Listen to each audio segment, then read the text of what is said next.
Olá, tudo bem com você? Seja muito bem-vindo a mais um capítulo do Mundo Corporativo, que hoje se dedica a tratar de gestão de crises. E para conversar com você sobre esse assunto, trouxemos aqui um especialista, jornalista, consultor de comunicação, professor de pós-graduação, João José Forni. Desde já, muito obrigado pela sua presença aqui no Mundo Corporativo. Bom dia. Bom dia, Milton. É um prazer estar aqui com você. Bom Prazer dia. é todo nosso. João José Forni, que é autor do livro Gestão de Crises e Comunicação. O que gestores e profissionais de comunicação precisam saber para enfrentar crises corporativas. Livro este que foi publicado pela editora Atlas, que você vê aí na sua tela. João José Forni, você fala aqui gestão de crises e comunicação. Mas quem cuida da crise é o pessoal da área de comunicação? Não, Milton. Esse é um equívoco realmente que existe no mercado e especialmente no Brasil. Quem cuida da crise não é a comunicação. A comunicação é um pilar, uma perna importante para sustentar a gestão da crise. Na verdade, a gestão da crise faz parte da gestão da empresa, da gestão da organização. Quem cuida da crise é o principal gestor, são os gestores. Agora, historicamente, essa questão da gestão da crise acabava caindo no colo do pessoal da comunicação. Sim, mas por muito tempo, quando um executivo acabava envolvido numa crise, num acontecimento negativo, ele chamava o pessoal da comunicação para ajudá-lo. Só que no limiar ele conseguia jogar no colo da comunicação a crise, por quê? Porque ele achava que o problema dele da crise era ir para a mídia. Quem cuida da mídia é a comunicação, então esse pessoal é que tinha que cuidar.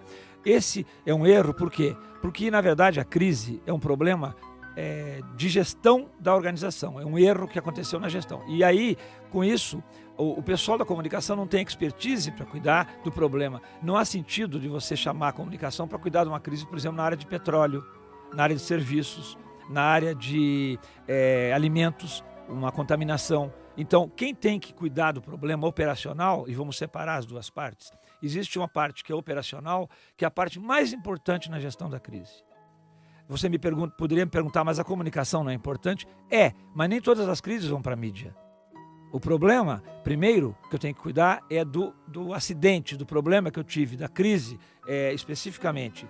Depois vem a parte da comunicação. Você citou aqui rapidamente alguns casos de crise em diferentes empresas. Agora, é importante a gente levar em consideração que necessariamente você não precisa ter um vazamento de petróleo para ter uma crise, até porque às vezes o nosso negócio é muito menor. Então vamos começar conceituando o que é crise. Quando nós estamos falando aqui em crise, do que nós estamos falando? Crise não são problemas. Há uma tendência de dizer que qualquer problema que eu tenho é uma crise. Não. O problema pode se transformar numa crise. Você aqui na CBN tem problemas todo dia, mas não são crises, porque você resolve o problema. A crise, ela tem um significado muito maior. Ela é uma ruptura violenta com a normalidade de qualquer situação, de uma cidade, de um shopping, como aconteceu agora em Nairobi. Ela é uma ruptura com a vida normal das organizações. Essa ruptura, ela pode causar grandes danos, que podem chegar até acabar com as organizações, com a empresa. Então, a crise se caracteriza por um impacto muito violento no negócio, e inclusive com repercussão na própria vida, na segurança das pessoas. Isso que caracteriza a crise. Os problemas, na natureza deles, não necessariamente se transformam em crise, se eu souber administrá-los. Bom, costumo dizer que a única certeza que se tem na crise é que um dia ela vai acontecer. Sim. Né? Se ela realmente vai acontecer, parte-se do princípio de que as corporações então já estão preparadas para enfrentá-la? Esse é um problema sério. Talvez os maiores erros das organizações no mundo seja na área de prevenção. As organizações não estão preparadas por quê? Existem vários motivos explicados aí por especialistas que estudam crise o dia todo, que as organizações, elas desdenham das crises. Elas são tão grandes que elas dizem assim, comigo não vai acontecer.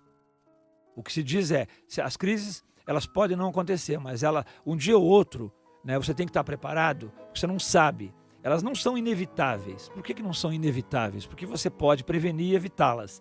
Mas, considerando que as crises são da natureza das organizações, e não necessariamente elas acabam com a organização, as crises existem e as organizações sobrevivem, né? Eu tenho que estar preparado para essa eventualidade. Por que eu tenho que estar preparado? Porque o negócio o meu negócio, ele é atingido pela crise de uma maneira muito deletéria. Por quê? Porque ela consome energia. A crise tira você do foco do negócio. Os governos também.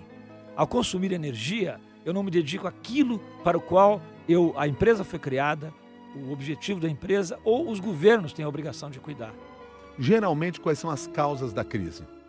As causas da crise, existem duas basicamente, que uma delas a gente já citou, que é a falta de prevenção, de mecanismos de prevenção. Eu não conheço as vulnerabilidades do meu negócio, eu nunca me preocupei com isso, eu não coloquei a crise no planejamento estratégico, porque é um assunto que ninguém gosta de falar, mais ou menos parecido como se a morte na vida diária nossa, a gente não gosta de falar. Então, para que falar em crise? Né? Então, a falta de prevenção, porque eu não me preocupo com isso. E o segundo grupo que está na maioria das crises, inclusive internacionais, que são erros de gestão. Hoje eu estou convencido, e eu insisto muito no meu livro, nessa tese, de que a maioria das crises que vão da prefeitura municipal até uma padaria são erros de gestão. Eu cometo deslizes, né, por não cuidar bem do meu negócio, do meu empregado, do meu cliente, e acaba gerando crises que podem ser tremendamente negativas. Ou seja, a maior parte das crises é causa interna e não externa. Segundo algumas estatísticas, 80% das crises no mundo vem de dentro das organizações.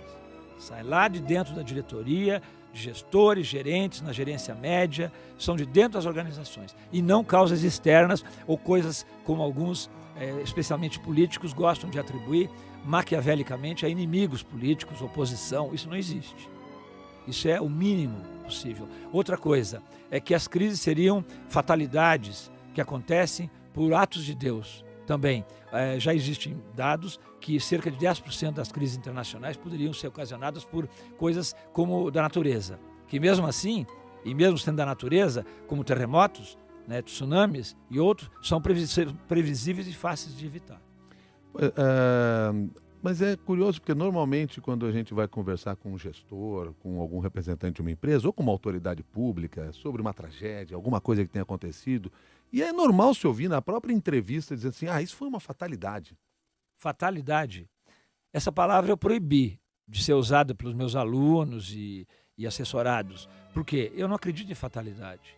A fatalidade, ela sempre por trás dela, há algo presente na crise que é erro humano. Os erros humanos, e essa é a palavra exatamente usada pela literatura de crise, está por trás da maioria dos problemas. Nós estávamos conversando há pouco sobre a tragédia lá do Quênia.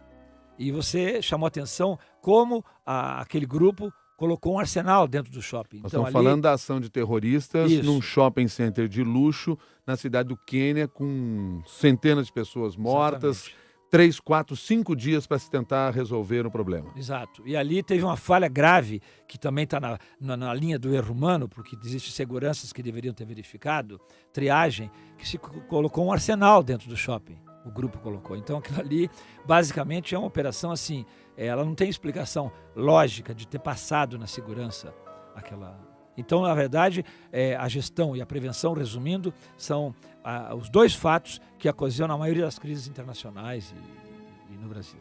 Nós estamos conversando com o jornalista João José Forni, autor do livro Gestão de Crises e Comunicação, que gestores e profissionais de comunicação precisam saber para enfrentar crises corporativas. E nós começamos esta conversa falando aqui que a crise não é responsabilidade apenas para o pessoal da área da comunicação.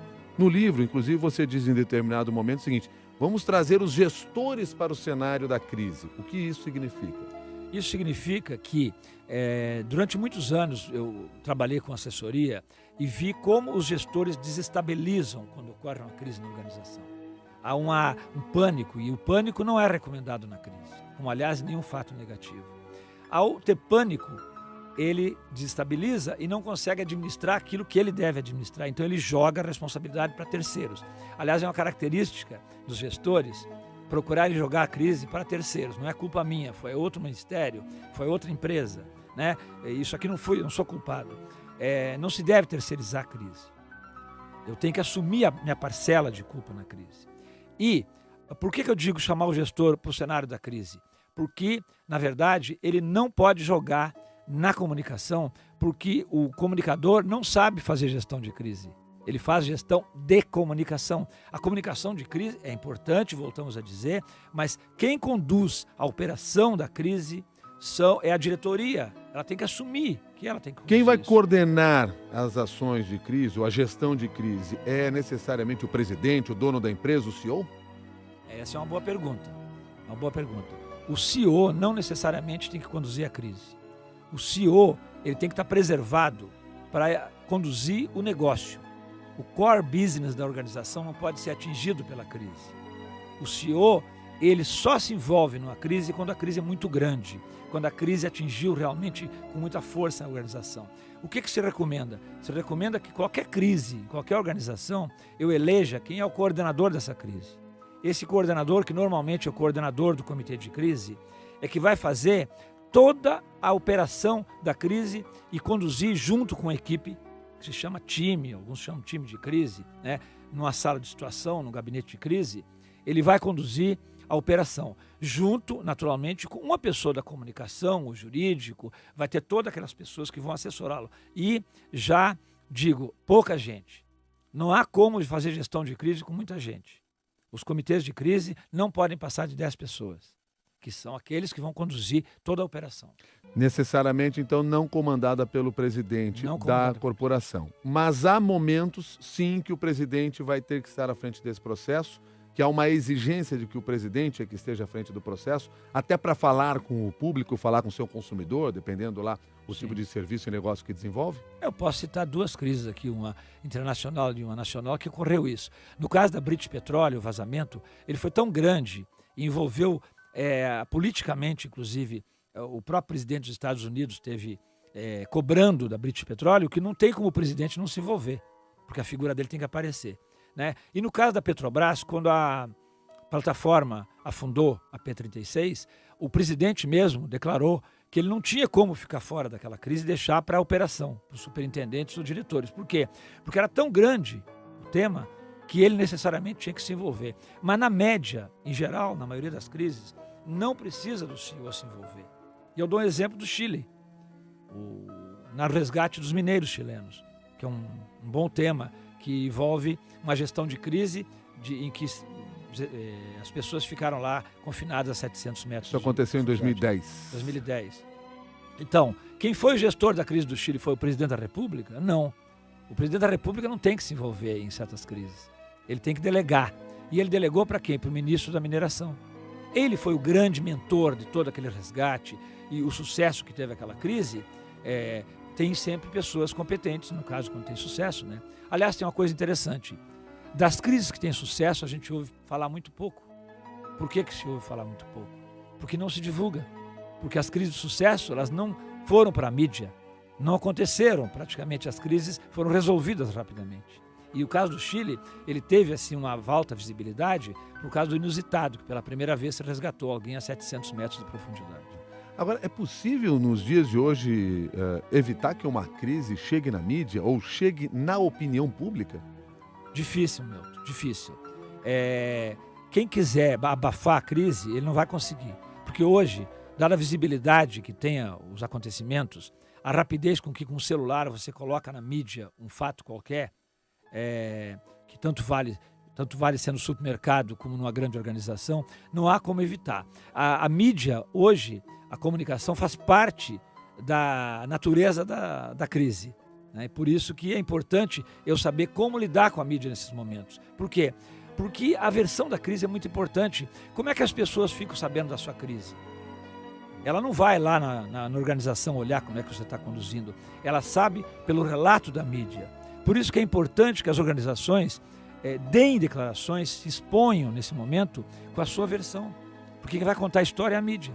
A propósito, aproveitando o gancho dessa conversa, eu trago aqui a pergunta da Suzana Nascimento, que pelo Twitter questiona por que nossos políticos demoram tanto a se manifestar em situações de crise. E coloca como um exemplo que considera positivo que o Obama logo faz um pronunciamento. Existe um tempo para esta resposta, um tempo ideal para se dar essa resposta quando a crise surge? É outra boa pergunta. Na verdade é o seguinte, os políticos demoram, e os empresários também, para não ficarmos só nos políticos, demoram quando eles não têm explicações boas para a sua crise. A demora significa que você está com dificuldade de explicar. Por que o Obama responde rápido? Porque ele certamente tem uma boa equipe de crise que o prepara rapidamente para dar essa explicação. Agora, qual é o tempo de resposta? No passado, quando eu comecei na comunicação, que havia só rádio, TV e jornal, a gente podia passar um dia para dar uma explicação sobre uma crise. Na era da internet, das redes sociais, os especialistas em crise no mundo todo, há cerca de 2 anos, eles recomendavam que na primeira hora você tinha que se pronunciar. Se criou até uma expressão chamada Golden Hour, que é aquela hora que você tem que se pronunciar em qualquer acidente que você tivesse, qualquer fato negativo. Os últimos livros que saíram sobre crise, as últimas encontros que teve sobre gestão de crise, recomendam 15 minutos. Ou seja, antes nós tínhamos 1 hora, era o tempo considerado ideal para um pronunciamento, para responder ou pelo menos para se mostrar presente à frente daquele processo. Hoje, em apenas 15 minutos, isso tem que acontecer. Tem que acontecer. Por quê, Milton? Por que 15 minutos? Porque a opinião pública sobre uma crise, ela se forma imediatamente após a ocorrência da crise, pela velocidade da comunicação. Uma pessoa com celular coloca toda a imagem da sua crise, e inclusive depoimentos em questão de segundos e minutos. Se você não se pronuncia, quem vai conduzir a crise são as pessoas que estão falando sobre sua crise, não você. E a pior coisa que existe numa gestão de crise é você ser conduzido pela mídia ou pela opinião pública e não você conduzir. Usar as redes sociais antes mesmo de conversar diretamente com jornalistas ou com a mídia é um caminho para tentar conter uma crise? Depende. Usar a rede social tem que ter muito cuidado, porque normalmente se recomenda para que, se a crise está pipocando na rede social de maneira muito negativa, você tem que assumir o controle disso. Mas, no momento que você for para a rede social, considere que você já está se pronunciando para a mídia, porque a mídia vai repercutir essa rede social. Aquilo ali já é o pronunciamento oficial. Não tem como você dar uma explicação ali que depois não vale e fazer a sua manifestação oficial dizendo que aquela primeira manifestação não valia. Não.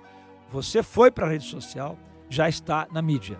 Portanto, é um canal importante para se trabalhar num momento de crise. Sim. Até porque vai oferecer essa velocidade da resposta. Importantíssimo, importantíssimo. Agora, tem que ter muito cuidado, que eu chamo a atenção, porque eu não estou falando aqui de assodamento.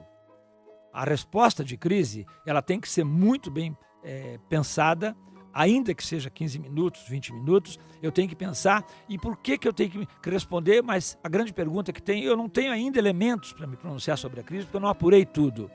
Você vai, se manifeste sobre aquilo que você já tem. Assim como faz uma empresa aérea quando um avião some. Ela não diz quantos morreram, ela não diz o que aconteceu, porque ela não sabe. Ela diz, sumiu o avião, daqui a pouco eu volto a me manifestar. O que a organização tem que fazer quando uma crise pipoca? Ela tem que dar uma explicação para que as pessoas dizem o que está acontecendo. Até o momento que eu sei o que está acontecendo é isso. Daqui a pouco eu vou dar mais informações. E vai atualizando essas informações até o momento que ela tiver mais dados para fornecer ao público. Agora, se a resposta tem que ser tão rápida, como é que dá tempo de formar comitê de crise, pensar na política de ação para a gestão da crise? Não dá para fazer isso na hora que a crise surge. É uma pergunta boa também. O comitê de crise, ele não pode ser formado na hora que pipoca a crise.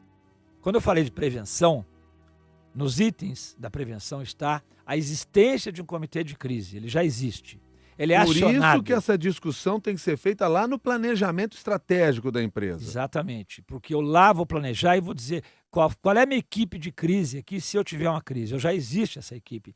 Na hora que a crise desencadear, eles já sabem onde eles vão estar, como eles vão ser convocados, os telefones das pessoas que eles têm que acionar. Isso se chama prevenção. A palavra é essa. Aliás, por trás das grandes crises, Milton, há uma palavra que pipoca sempre, que bate sempre, que é controle. A prevenção de crise significa controle. Se eu não tenho controle, se eu não controlo a empresa, eu vou ter crise. O Paulo Nunes está aqui no Twitter e pergunta o seguinte para você, Forni.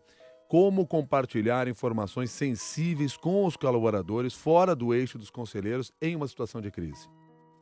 Você tem o grupo de crise, a equipe de crise, que é uma equipe de suma confiança, de total confiança, e que ela tem inclusive a autonomia dos gestores para tomar decisões, para assumir compromissos, né?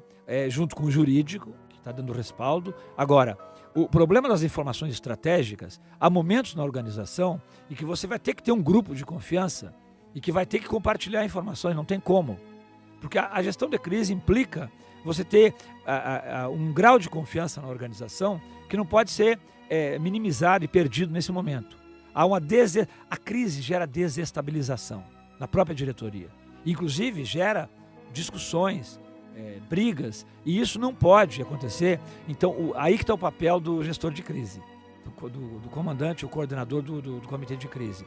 Ele é o cara que põe ali panos quentes, que resolve todas as pendências, inclusive essa parte das informações estratégicas. Agora, forma-se lá o comitê de crise, necessariamente não é o presidente ou o CEO que está coordenando, como nós já falamos aqui, mas eu preciso de um porta-voz para falar em nome da empresa, para conversar. Todo o gabinete de crise pode falar ou deve-se definir uma só pessoa? Milton, existem o que eu chamo de elementos-chave na gestão de crise. O que são os elementos-chave? Eu falei no primeiro e exaurimos bastante o tema. O primeiro elemento-chave é a liderança. Eu tenho que alguém comandar a crise.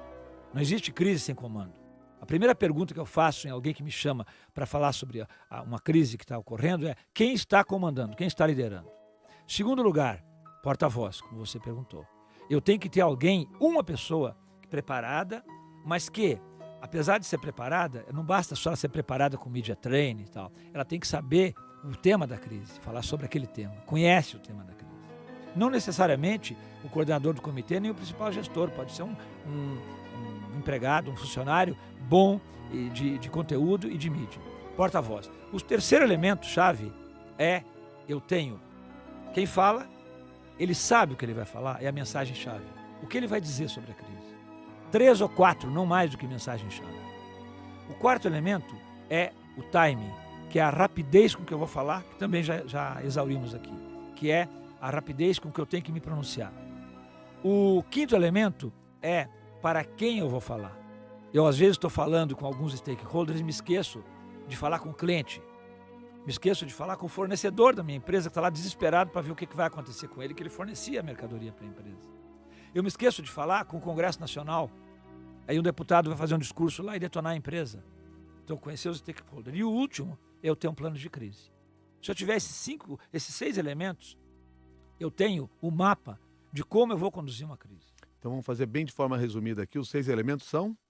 Liderança, porta-voz, timing, stakeholders, o plano de crise e a comunicação.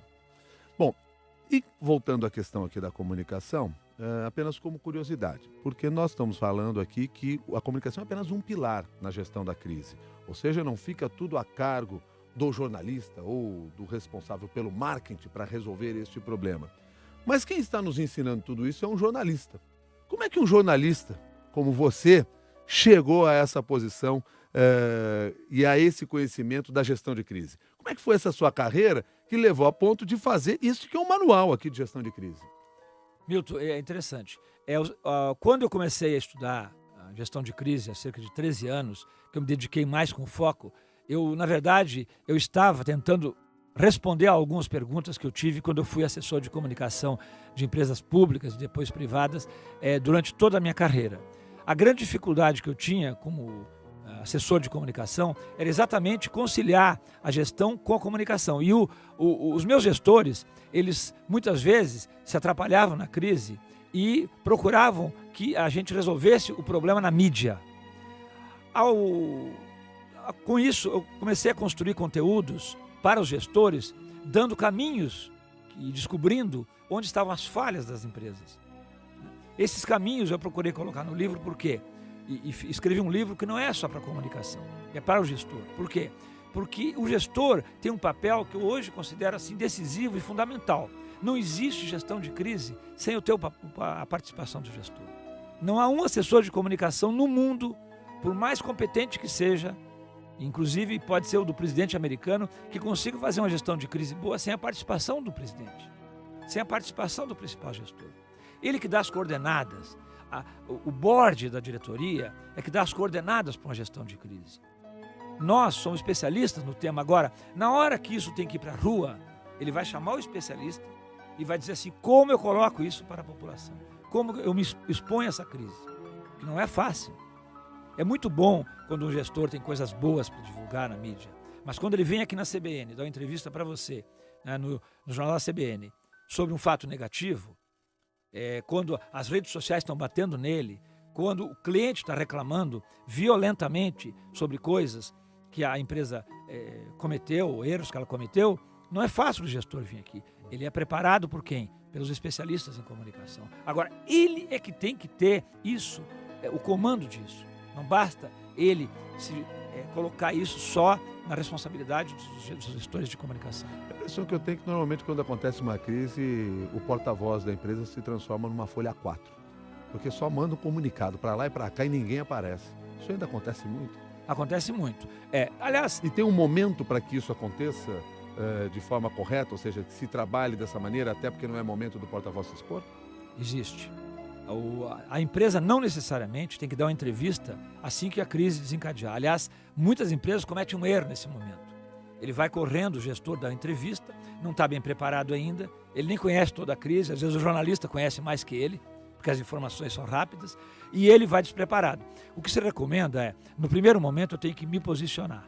Pode ser por um position paper, pode ser por uma nota, um comunicado, mas um comunicado que esteja falando com uma característica que é fundamental e nós não falamos aqui, que é eu estou contando a verdade até esse momento aqui. Eu não sei tudo, mas até esse momento que eu estou contando para você é isso. O grande pecado na gestão de crise é quando eu vou para uma entrevista, para um comunicado e eu tento enganar. Eu tento minimizar a minha crise. É um erro. Eu tenho que falar a verdade. A verdade, muitas vezes, a opinião pública até perdoa, ele absolve a empresa numa crise grave, diz assim, olha, eles tiveram um problema, que pena, tiveram, mas eles estão sérios, eles estão respondendo que vão assumir, vão pagar pelo problema. A mentira não pode fazer parte da política de comunicação. Não, a mentira na crise é fatal. Hoje, com as redes sociais, com a NSA e Vigilante, o Edward Snowden e outros, não há como você ir para uma entrevista de crise tentando enganar. Daí a pouco a própria mídia vai desmentir você. Então é o seguinte, a verdade é um componente importante da crise. E a pergunta é, por que as pessoas mentem nas crises? Existe uma estatística que diz que a opinião pública, mais de 50% da opinião pública acredita que as empresas mentem quando vão se pronunciar sobre a crise. Já está no imaginário das pessoas. Se você vai explicar a sua crise com esse parte-pris de que vai mentir, é pior a sua situação. Porque eles já estão achando que você mente, mesmo que você não minta. Mesmo que você diga a verdade. Diga a verdade. Então já está. Então o que existe é, eu tenho que ter compromisso com a verdade, contar o que aconteceu, ainda que seja a coisa mais negativa do mundo. Por quê? Porque é aí esse momento que você tem a chance de se recuperar. Eu diria assim, eu tenho chamado a atenção para o momento zero. O que é o momento zero? O momento zero é aquele momento que você teve uma crise grave, que aconteceu um acidente, alguma coisa, e que a natureza, ou o destino, se quiser, te dá uma oportunidade de dizer assim, tudo bem, você teve um momento negativo. A partir de agora, corrige o que aconteceu. Esse momento zero é onde as empresas erram. É mais difícil gerenciar uma crise na área pública ou na área privada? Mais difícil na área pública. A área pública, porque crise não bate com burocracia. Todas as organizações que são burocráticas, e eu chamo a atenção das empresas hierárquicas, tem muita hierarquia, e a empresa pública são muito burocráticas, têm extrema dificuldade de lidar com crise, porque a gestão não libera os empregados para tomar decisões, depende do chefe, o medo de perder o cargo.